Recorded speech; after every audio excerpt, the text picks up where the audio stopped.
How to use point of view effectively in your novel.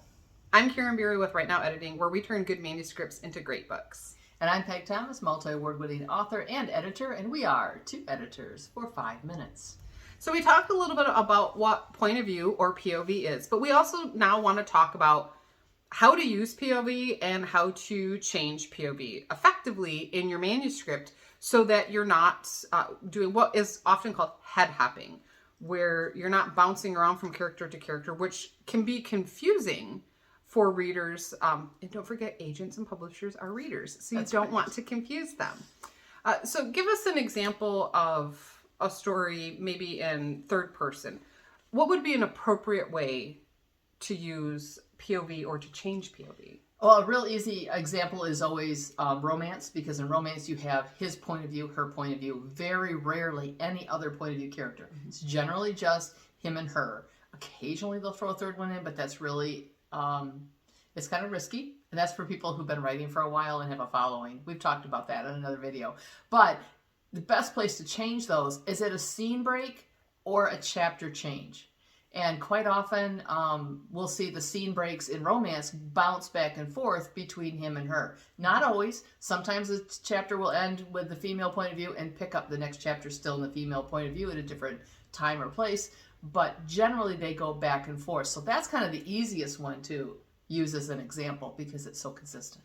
And there really does need to be that scene break. So if you want to show, the first kiss from his perspective and her perspective, you can't go back and forth between their noggins. You got to show her experience, put that separator or end of the chapter, and then start in his experience. Otherwise, it's confusing to the readers. And it's just, you don't want to muddle up the story. Look for those good breaks, good clean places to change POV. It can be even more important if you're writing like women's fiction and you're going from one woman's point of view to another woman's point of view. It's generally pretty easy to tell if you've gone from a female to a male point of view. But if you have two female characters and you don't make a clear scene break, that can really be difficult for a reader to follow. So you want that scene break or chapter break to signal that you've moved into the other character's point of view. And of course, this applies to any genre.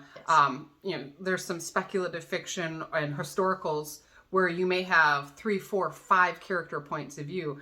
I think, and I haven't read this, but I think someone told me that Game of Thrones has like 9 or 12 POV characters. So very important to have those breaks so that the readers don't get lost, because it would be very easy to get lost in that. And a lot of epic fantasies can have that many. They generally fix it by the ones that I have read. The whole chapter will be from one point of view character, and that point of view character's name is at the front of the chapter. So if you have a ton of characters, if you've got a big cast like an epic fantasy, that's one way to handle that, is to give them their own chapter and to label the chapters. And that's pretty commonly done. So what about first person point of view? If I'm writing in first person point of view, when should I change POVs? If you're writing in first point of view, first person, you probably shouldn't be. You probably should be doing that entire book from just that person's point of view. Generally speaking, first person works very well in YA. If you're writing young adult fiction, a lot of those stories are coming of age stories, and it works well. It resonates with the readers. It also is great for for mystery. Doesn't have to be a murder. For mysteries, because as the reader, you're trying to solve the crime and figure out what happened at the same time as the main character. So if you're in one POV through the whole thing, you have to kind of dissect the clues at the same time. It works there. And women's fiction can work really well for it as well if you have one character that you want to stay in. Yeah. Historical can work good that way. If the historical character, a lot of times we have a lot of historical fiction that is fictionized accounts of an actual historical figure, and they will do those in first person, and it works very well too. The important thing is you really want to stick with one POV character in first person. There's this desire and trend to write a story from two perspectives, both in first person. That really kind of screams new author, inexperienced author. And as an acquisitions editor, it would make me wonder, why are they doing this gimmick? Because it's kind of gimmicky. It made me think maybe the author wasn't confident in their story. It's one of those things you wouldn't try unless you had a very good following of loyal readers already established, I think. Yeah, it could work, but if you know that writing in deep third person will work, why not do that?